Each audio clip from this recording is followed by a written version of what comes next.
fue en la lucha por el idioma. Porque, ¿de dónde viene Bangladesh? Pues, primero existía, digamos, con Mahatma Gandhi, esa lucha por la independencia de la India, que era una colonia inglesa, vamos a hablar del siglo XX, pues desde antes era colonia inglesa, pero en el siglo XX era una colonia de Inglaterra, era el dueño del mundo prácticamente cuando vino el siglo XX, dueño de los 5 continentes. Entre ellos estaba la India. Entonces, gracias a unas luchas del pueblo de la India, liderados en gran parte por Mahatma Gandhi, la India logró la independencia en 1948.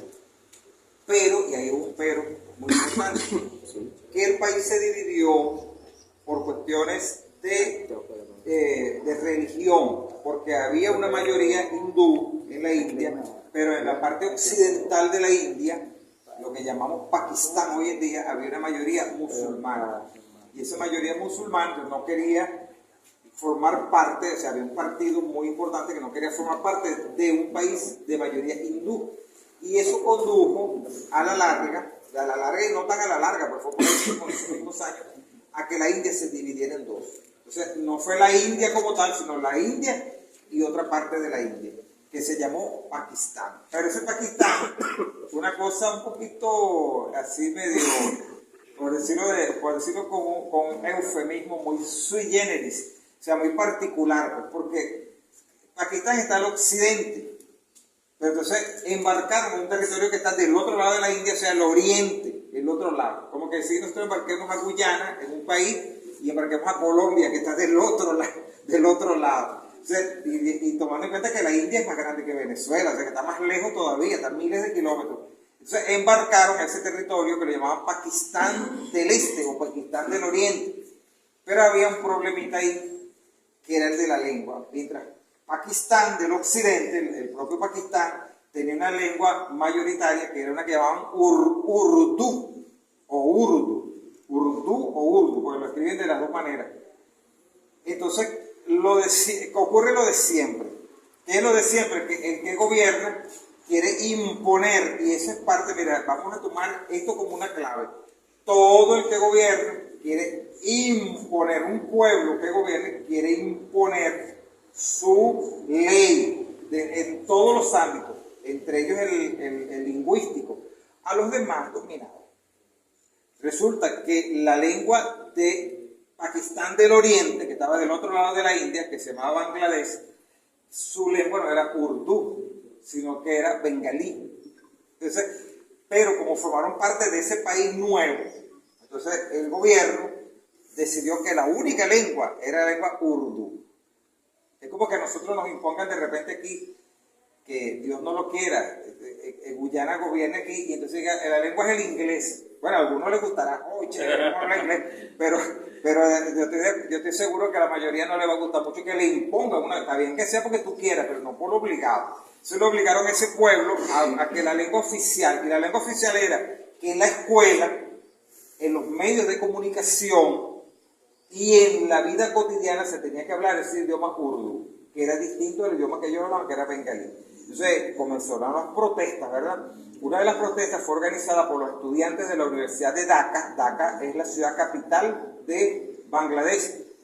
El 21 de febrero de 1952 hicieron una protesta. Esa protesta fue reprimida y resultaron varios estudiantes muertos. Y eso desencadenó una serie de protestas, bueno, que a la corta no dieron como resultado un éxito, pero como esas luchas continúan, entonces que lo importante no es hacer algo, sino mantener la lucha permanente y a largo plazo. Alguna vez se da. O sea que la gotica le abre un hueco a la piedra, la gotica de agua. Bueno, después en 1971, que se logró la independencia de Bangladesh de Pakistán. Y hoy en día Bangladesh es un país soberano e independiente, con su lengua bengalí. Entonces fíjense por dónde viene la cosa. Entonces fue Bangladesh el que propuso en las Naciones Unidas que esto se hablara, que se celebrara los 21 de febrero, porque fue una rebelión que hubo de estudiantes de la Universidad de Dhaka, capital de Bangladesh, en 1952. Entonces, cada vez que venga el 21 de febrero, la lengua materna es porque está conmemorándose ese acontecimiento. Desde ahí, pues, se empezó todos los años, con el 21 de febrero, las lenguas maternas. Entonces, la lengua materna es la lengua de la mamá de uno. Porque por eso que no es paterna. Porque el papá siempre anda por ahí, ¿verdad? En la parranda con la gaita de Miguel por ahí tocando. Y la mamá se queda con uno. Entonces, uno aprende, la lengua materna es que uno aprende de niño. O sea, la primera lengua que uno aprende. En el caso mío, la única, la 21. La lengua que uno aprende de niño y es la lengua con la que uno piensa. O sea, porque a veces el fulanito habla 20 idiomas. Miguel habla 3 o 4 idiomas. Pero en el fondo, uno piensa en un idioma. ¿No se da cuenta de eso? Uno de repente va a otro país que hable otro idioma y está tratando de hablar inglés. Hello, how are you? Pero entonces, uno cuando piensa en el idioma materno. No sé si les pasa a ustedes que pensarán ustedes en el idioma. ¿Ustedes piensan en su idioma o piensan en castellano? En su idioma. Bueno, esa es la lengua materna. ¿No es cierto? Y que es la que se habla en la intimidad, o sea, se habla con la gente más allegada, pues. Esa es la lengua materna. Pero resulta, y aquí hay otro pero grande, que ya lo anunciamos hace ratito, que las lenguas maternas, en términos generales, por eso la importancia del trabajo que está haciendo aquí, de las lenguas indígenas, porque la palabra indígena significa que es originario de un lugar. Pero eso en la humanidad es muy difícil, porque la humanidad es muy móvil. O sea, la humanidad no se queda todo el tiempo en un solo lugar, sino que está desplazándose constantemente. Y la historia de las lenguas es la historia de las luchas de los pueblos, unos contra otros. Uno por dominar. Esa es la lucha eterna de la humanidad. Desde que somos seres humanos, entonces unos seres humanos tratan de conquistar a otros seres humanos. Y entonces esos otros tratan de defenderse y se defienden tanto y a veces se defienden tan exitosamente que los que eran dominados antes pasan a ser dominadores. Fíjense, usted ve que vamos a poner un ejemplo, el idioma español. Nosotros hablamos de idioma español, pero acabamos de decir hace rato que el idioma español es una amalgama. Entonces, se han hecho estudios lingüísticos del español y resulta que nosotros usamos palabras de los antiguos iberos, un pueblo que le dio nombre a la península ibérica, que es un pueblo prácticamente prehistórico, o sea, son los primeros pobladores, digamos, desde que existen registros históricos, los iberos en el sur, pero en el norte de España los invadió un pueblo que venía del norte, unos rubios, pelos amarillos y eso, que eran los celtas. Invadieron y corrieron a los iberos hacia el sur, y después ellos en el medio de España hubo lo inevitable, pues, que se entremezclaron en ellos y produjeron un tercer pueblo que se llamó los celtiberos, o sea, una mezcla entre celtas e iberos. Pero antes de eso habían otros grupos, ¿Y qué le pasó con esos grupos? Bueno, no sabemos qué pasó con esos grupos. O sea, fueron exterminados o fueron absorbidos, y fueron absorbidos con su lenguaje mismo, ¿verdad? Algunos dicen que nosotros hoy en día en nuestra lengua cotidiana hablamos con términos de los antiguos iberos y de los antiguos celtas o celtiberos. Tenemos palabras que usaban ellos que nosotros hoy en día las usamos. Quizás no sean igualitas, pero desde el origen de allá, ¿me entiendes? Pero entonces España era una península así atravesada en el paso de África hacia Europa, o de Asia hacia África, etcétera, en el mar Mediterráneo. Entonces, muchos pueblos pasaron por ahí y fueron dominando. Los griegos hicieron colonias griegas ahí en España, hicieron colonias cartaginesas. Por ejemplo, dicen que Barcelona, de Cataluña, dicen que Barcelona es hoy en día, fue fundada por los cartagineses, que el nombre de Barcelona viene de un cartaginés llamado Amílcar Barca, o Barça, como lo escriben ellos, que fue quien la fundó, y entonces de su apellido Barça viene el nombre Barcelona. Claro, eso es una hipótesis, eso no está comprobado, pero lo cierto es que ellos sí colonizaron gran parte del sur, por ejemplo, Cartagena, una ciudad que existe en España que se llama Cartagena, que está en Andalucía, en el sur. Por cierto, que hay varias Cartagenas en el mundo, porque los españoles cuando vinieron para acá fundaron, por ejemplo, en España, en Colombia, lo que hoy en día es Colombia, fundaron Cartagena, que se conoce como Cartagena de Indias. Bueno, Cartagena de España la fundaron los cartagineses, porque ellos tenían una ciudad en África que se llamaba Cartago. Cartago era como el dominante y fundó colonias en varios lugares. Por eso cartagineses se enfrentaron a los romanos, vinieron los romanos, entonces los romanos desplazaron a los cartagineses y dominaron a España, a toda España, y no solamente toda España, casi toda Europa. Entonces, los pueblos que vivían ahí, primero, que son esa historia de la dominación romana en España, con más o menos parecida en parte a la conquista española de nosotros. O sea, hubo pueblos que prefirieron inmolarse, como muchos pueblos caribes aquí, que preferían morir antes que ser esclavos de los españoles, mataban a sus hijos y a sus mujeres y a los ancianos, los que no podían pelear, y salían ellos con la firme intención de no quedar ninguno vivo. O sea, preferían morir antes que ser dominados. Bueno, ni más ni menos eso le pasó ¿cómo que se llama la ciudad esta española? No existe hoy en día, existe en las ruinas. Numancia. Numancia era una ciudad, entre comillas, un poblado, pues que había ahí, que era de los arebacos, una tribu que había ahí. Vinieron los romanos y una legión romana completa fue derrotada por una tribu ahí, de la tribu de Numancia, de los arebacos. Vino otra legión romana y también fue derrotada. Derrotaban legión tras legión. Entonces, a Cartago, no, ¿cómo se llama? A Numancia la llamaban, en el Senado romano, lo llamaban el terror de los romanos, a Cartago. A Numancia.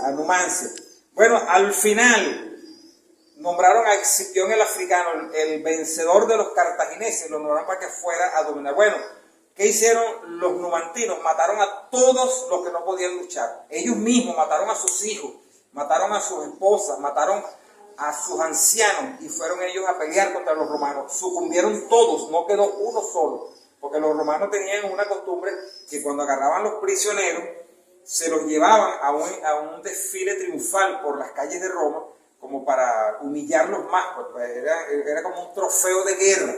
Y ellos dijeron que no iba a ir ninguno a ese desfile, que lo iban a dominar, pero lo iban a matar a todos. Y así ocurrió. Hoy en día están las ruinas de esa ciudad ya en España. Bueno, ¿qué pasó? Que Roma impuso su idioma. Nosotros hoy en día hablamos un idioma español que es como una transformación, una evolución del idioma latino. Nosotros hablamos, este idioma castellano es un latín transformado, porque esa es la base del castellano, el latín. Pero el latín no pudo dejar de estar influenciado por esas lenguas que existían antes en España. ¿Te fijas? Y también los romanos dominaron Grecia, y Grecia le traspasó gran parte de sus palabras a los romanos, y los romanos la extendieron por el mundo. Palabras griegas. Nosotros tenemos, cuando decimos gimnasio, por ejemplo, una palabra griega. Cuando decimos academia, es una palabra griega. Cuando decimos liceo, es una palabra griega. Pero cuando decimos universidad, no es una palabra griega, ¿o sí? De eso viene una palabra latina y se llama universitas, que abarca todo, ¿verdad? Bueno, total, que vinieron esas palabras a través del latín, palabras griegas, y también vinieron palabras a través de la religión, vinieron palabras de otra zona que dominó Roma, que era lo que llama Palestina o Israel. Ese es un territorio que ha tenido diversos nombres, ¿verdad? Cuando nos vino a nosotros, a través del cristianismo, muchas palabras pasaron. Hoy en día decimos amén. Mire, que todos queremos que todo quede amén. Es una palabra judía, pues de origen judío. Y así otras muchas que están relacionadas con la religión. Pero España, que fue dominada, estaban los romanos, pero el imperio romano cayó y vinieron los pueblos que vinieron de lo que hoy en día es Alemania, los pueblos germanos. Muchos pueblos germanos invadieron el imperio romano. A España vinieron varios, vinieron los suevos, vinieron los vándalos, pero principalmente vinieron unos llamados los visigodos. O sea, los godos se dieron visigodos, ostrogodos, etc. Y los visigodos, que eran muy rubios, por cierto, vinieron, invadieron en Roma, España y fundaron el reino visigodo con capital en Toledo. Ese reino duró unos siglos, ¿verdad? Y nos trajo cosas a nosotros de su idioma de allá. Por ejemplo, el nombre mío, Ubaldo, tiene un origen germano, que vino con los visigodos. El nombre Ubaldo quiere decir un hombre valiente. Yo no sé, conmigo no se identifica mucho, yo soy tan valiente, hombre valiente, que empuña la lanza y eso. Bueno, en ese idioma antiguo, fíjense, y muchos nombres, Álvaro, por ejemplo Rodrigo, ese nombre que dio el apellido Rodríguez, que es tan criollo, eso viene de los visigodos que vinieron, que invadieron España. Pero los visigodos estaban tranquilazos ahí en Toledo, su capital, la capital del reino visigodo. Pero entonces, en el 800 y tanto, vinieron los árabes y pasaron el estrecho de Gibraltar y entonces dominaron casi toda la península ibérica. Y vinieron los árabes, y los árabes entonces ejercieron un dominio de 800 años sobre España y dejaron mucho de su cultura. Y entre ellos dejaron la lengua. Nosotros usamos, mire, según he leído por ahí, la segunda cantidad de vocablos que utiliza el español, la segunda cantidad que utiliza después del latín, porque la mayor parte de las palabras vienen del latín, pero la segunda son árabes. Nosotros hablamos casi medio árabe y no nos damos cuenta. Entonces, casi todas las palabras que empiezan por A y L son de origen árabe. Por ejemplo, decimos la palabra alcohol, es árabe. Esa palabra alcalde, eso es árabe. La palabra alacena, eso es árabe. Alcaide, que es el jefe de una prisión, eso es árabe. Todo eso es árabe. Y otras más, la palabra aceite, la palabra azul, para el color, eso es árabe. Mire, en Europa, usted ve que casi todos los idiomas europeos, la palabra azul empieza por BL, como blue en inglés, o blau en catalán. Entonces, los colores de Cataluña es blaugrana, o sea, rojo y azul. Entonces, en el idioma castellano es uno de los pocos que no empieza por BL, sino es AZ, azul, porque eso es árabe. Igual que la palabra aceite. En casi todos los idiomas de Europa, el aceite empieza por OL, o como por ejemplo óleo, oil en inglés, y así en portugués y en italiano empieza por OL, pero en España empieza por AZ o AC, aceite, porque eso es árabe. Fíjense. Entonces los españoles tuvieron 800 años luchando contra los árabes, quitándose ese dominio, y el mismo año que lograron expulsar al último reino de los árabes, entonces llegó un señor Cristóbal Colón y embarcó a los reyes católicos para que se vinieran a hacer un viaje que buscaban el Asia, y se tropezaron con unas tierras aquí, ¿verdad? No voy a decir América, porque se llama América, pero no lo dije de buenas a primeras, porque eso, lo que ellos encontraron no fue América. Ellos encontraron un territorio que a lo mejor no tenía nombre todo el continente, pero sí tenía nombre por partes. Por ejemplo, encontraron un pueblo en lo que hoy en día es México, que ellos los españoles le dijeron rápidamente aztecas. Entonces, estos son los aztecas, porque esa es otra cosa que es bueno tener presente. Yo estaba hablando con el amigo aquí, no sé cómo se llama, no nos preguntamos el nombre, el amigo. Entonces,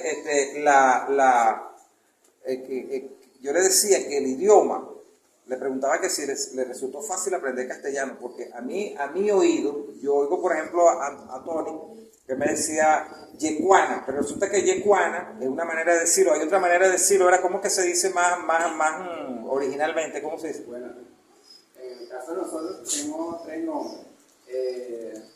Por la Constitución se busca yecuana. Nosotros como pueblo originario no usamos ninguno de esos, sino que usamos tecuana. Tecuana. Ajá, pero hay otro nombre entre los estudios que se ha hecho, lo de los antropólogos, los lingüistas, usan el término maquiritario. Bueno, maquiritario es otra cosa, pero yo me quería referir a la palabra yecuana. Entonces, de Juana, sí. ¿Por qué? Por lo siguiente, cuando un oído está acostumbrado a un idioma y después se le presenta otro idioma muy distinto, como el oído no está acostumbrado, uno tiene la tendencia a adaptar a ese sonido nuevo, que es extraño para uno que lo está conociendo, adaptarlo a lo que ya conoce, porque esa es una operación normal del cerebro, uno trata las experiencias nuevas de asimilarlas con la experiencia antigua, ¿entiendes? Porque eso es, digamos, una manera de aprender a conocer las cosas, ¿ves? Entonces, dígame de los españoles. Hablo de español, la amiga que ya va a hablar, que va a hablar por España, ¿verdad? Los españoles les cuesta mucho hablar, no es que les cuesta, quizás ellos lo hacen a propósito. Cuando hablan una palabra en inglés, ellos, por ejemplo, el doblaje de las películas, sé que están en inglés y ellos la doblan al castellano. Entonces, por ejemplo, el hombre araña en inglés sería Spider-Man, pero tú oyes esa palabra Spider-Man en un doblaje mexicano y dicen Spider-Man, pero lo oyen en el doblaje español y dicen Spider-Man. O sea, no dicen Spider-Man, sino dicen Spider-Man, porque lo pronuncian con la fonética castellana. Cuando Hernán Cortés llegó a México, dígame, eso es idioma náhuatl, que es tan distinto al castellano. Entonces le dijeron, ¿cómo se llama el emperador? Entonces le dijeron, Moctezuma Xocoyotzin. Y entonces, eso era muy difícil para el oído español. Y al final, ¿sabe cómo terminó llamando? Lo terminó cuando se lo presentaron, que ellos convivieron juntos un tiempo en un palacio de Moctezuma. Él le puso Don Montezuma. O sea, el español le cambió el nombre a Moctezuma Xocoyotzin, le puso el nombre Don Montezuma. Sí, Don Montezuma.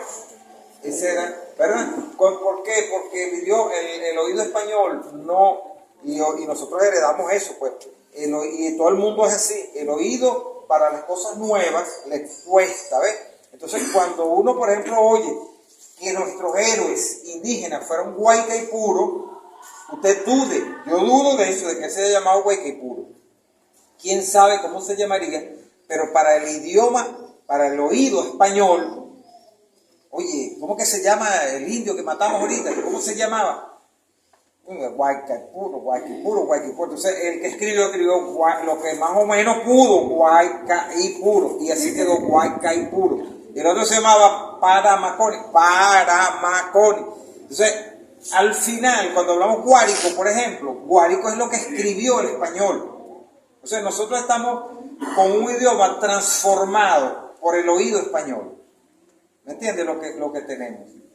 Bueno, con bueno, y de paso, muchas palabras indígenas de América pasaron al español.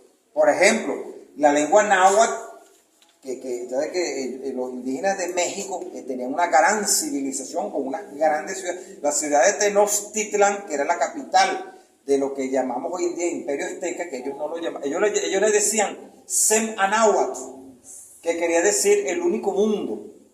Eso significa Sem Anáhuatl. Pero los españoles le pusieron azteca, ¿no? Eran los aztecas. Bueno, la capital de los aztecas, la ciudad de Tenochtitlan, que estaba hecha en una isla de un lago, los españoles se maravillaron porque en Europa no había una ciudad más grande. Esa es una ciudad mucho más grande.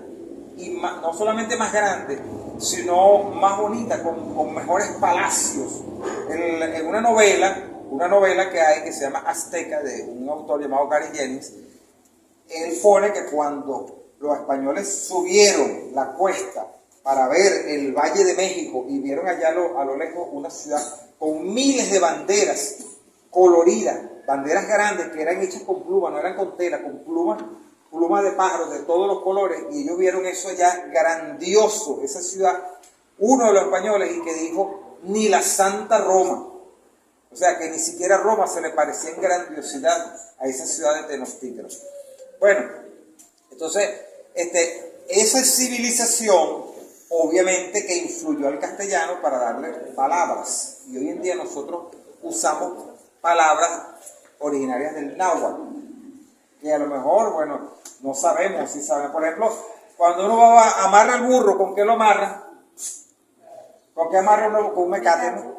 Mecate, esta como burro sin mecate, anda alzado. Mecate es una palabra que viene del náhuatl, que significa cuerda. Mecate. Para muchos alimentos, el tomate, también casi todas las que terminan en TE, tomate, mecate, chocolate, ¿cuál más? Hay otra, pues, orate no sé, no creo, orate no creo, yo creo que esa viene del latín, creo que viene del latín. Dígame, amiga. Bueno, esa lengua viene muchas lenguas vienen del náhuatl, y de hecho los mexicanos allá utilizan más de las que usa uno. Por ejemplo, ellos al pavo, el ave pavo, ellos le dicen guajolote, porque la palabra náhuatl original era con H, bueno, castellanizando, con H, guajolote, TL al final. El maní, los mexicanos, vaya a México, le dicen el cacahuate, porque es una palabra de origen ahí. Bueno, y nosotros también le aportamos, obviamente. Por ejemplo, la palabra canoa, la palabra guayaba, la palabra caimán, todas esas palabras son indígenas. Y hay una palabra venezolana, indígena venezolana de los Cumanagotos, Caribe, Cumanagotos, que ha tenido, dice Ángel Rosenblatt, en Buenas y Malas Palabras, él dice que ha tenido inusitado éxito esa palabra venezolana, incluso en las clases altas de los países de habla hispana, que es la palabra butaca, que es un asiento. En los teatros más lujosos, si usted va a un teatro, el Teatro Colón de Buenos Aires, o va a un teatro en Madrid, o en Barcelona, o en la Ciudad de México, entonces el asiento de esos recintos tan lujosos se llama butaca. No, le reservamos una butaca, igual que los asientos del avión, se llama butaca. Entonces esa palabra es de origen venezolana. O sea, venezolana no indígena, de aquí de los Cumanagotos, butaca, que significaba asiento. ¿Cómo llegó para allá? No sabemos, pero tuvo éxito, ¿verdad? ¿Qué queremos decir con todo esto? Si tomamos como ejemplo el español es solo un ejemplo, pero eso es válido, que hablamos ahorita del español, como una historia del español muy, muy rápida, eso es válido para todas las lenguas. Entonces, resulta que a la larga, toda lengua materna no es sino el compendio de una historia larga de dominaciones de uno y otro. Por ejemplo, los caribes, dicen los antropólogos, etnólogos que se encargan de esto, Miguel Acosta Sáenz, por ejemplo, o ¿cómo que se llaman los esposos? Se me olvida, Ángel, los esposos Vargas, Iraida Vargas y el esposo era Mario Sanoja e Iraida Vargas, que tienen antiguas formaciones y modos de producción venezolanos. Bueno, ellos hablan de que aquí ha habido, esto se pobló por oleadas, ¿no es cierto? Venían de un lugar y venían de otro. Los caribes parece que vinieron del sur y llegaron a esta zona y desplazaron a otros grupos. Desplazaron a grupos arahuacos que existían y otros grupos los desplazaron a través de, porque los caribes se caracterizaban por ser muy guerreros. Guárico significa que tierra de guerrero, pero eso tiene que ser un término caribe. Bueno, caribano es de los caribes. Lo que pasa es otra cosa, que esos nombres indígenas así tan genéricos son españoles, puestos por los españoles. ¿Entiendes? Los caribes, los arahuacos. Entonces, ¿de dónde tomaron los españoles esa palabra arahuaco para escribirlo? Porque a la larga lo que quedó fue lo escrito. Aquí, por ejemplo, yo no sé si tú sabías que algunos cronistas antiguos de la época colonial relatan de que este lugar de Calabozo aquí hubo un héroe indígena que se inmoló luchando contra los españoles, llamado Querepana, que luchó contra García González. Hizo lo que no hizo Paramaconi, porque dicen, la historia tradicional dice que él tuvo una lucha cuerpo a cuerpo con Paramaconi y lo ganó. O sea, él le ganó a Paramaconi y lo mató García González de Silva, y fue el que logró dominar al gran líder de los indígenas del Valle de Caracas, que se llamaba Tamanaco. Fue que con un perro que tenía, lo encontró y lo puso preso, y después lo ejecutaron. Bueno, lo que ninguno hizo, que fue herirlo a García González de Silva. Bueno, aquí en Calabozo, ese indio, ese cacique llamado Querepana, Bueno, volvemos a lo mismo. Lo que los españoles escribieron, querepana, no se sabe cómo se llamaba, lo logró aquí. Bueno, entonces quiere decir que cuando uno habla una lengua materna, esta lengua, es importante hacer un estudio de esa gente, los etnólogos que se encargan de eso, para ver si efectivamente es una lengua indígena de verdad, o es una lengua desplazada, o es una lengua producto de la unión de varios pueblos, porque eso ha ocurrido en todas partes, y siempre ha ocurrido, y ahora nuevo, nosotros estamos sufriendo entre comillas, viviendo un fenómeno que ese fenómeno no es tan nuevo, pero ahora se ha exacerbado, que es la globalización. Entonces, se desplaza la gente para todas partes y los medios de comunicación juegan un papel fundamental en que se entremezclan lenguas de todas partes del mundo, pero que los que dominan los medios de comunicación entonces son los que tienen la oportunidad de imponer su lengua. Entonces, ¿cuál es la lengua que se ha impuesto en el mundo? Usted va, a mí, la gente que viaja, va por ejemplo a Bangladesh, o va a China, bien sea Hong Kong, o bien sea Shanghái, o Beijing, o lo que sea, o va a Moscú, que es Rusia, o va a cualquier parte del mundo, el que sea, y no sabe hablar la lengua de ahí. ¿Y sabe cómo se comunica? ¿Sabe cómo se comunica? Con inglés. Con inglés. Exacto.